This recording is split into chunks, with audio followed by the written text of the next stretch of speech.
اہم خبر دیں اپنے ناظرین کو۔ کراچی کے علاقے لیاقت آباد فردوس شاپنگ سینٹر میں دکانوں میں آتش زدگی، فائر بریگیڈ کی 2 گاڑیاں آگ پر قابو پانے میں مصروف ہیں۔ مزید تفصیلات جانتے ہیں چیف کرائم رپورٹر فیضان خان زادہ سے۔ فیضان، بتائیے گا تفصیلات کیا ہیں؟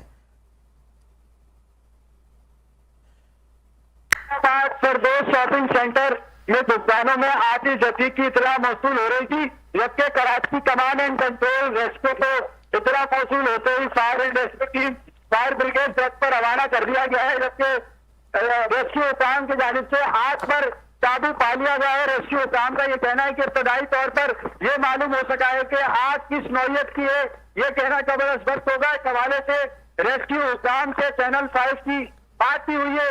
ریسکیو حکام کا یہ کہنا ہے کہ آگ پر قابو پا لیا گیا ہے، یہ کہنا بھی قابل وقت ہوگا کہ اس میں کوئی جانی نقصان تو نہیں ہوا، جبکہ آگ کس نوعیت کی تھی اور آگ کس وجہ سے لگی تھی، یہ کہنا بھی ابھی قابل وقت ہوگا۔ جی ٹھیک ہے، تفصیلات کے لیے شکریہ۔ اہم خبر دے رہے ہیں اپنے ناظرین کو۔ کراچی کا علاقہ بتایا جا رہا ہے لیاقت آباد، جہاں فردوس شاپنگ سینٹر میں آتش زدگی کا واقعہ ہے، جس کے نتیجے میں اس وقت دکانوں میں آتش زدگی ہے۔ فائر بریگیڈ کی 2 گاڑیاں آگ پر قابو پانے میں مصروف عمل ہیں۔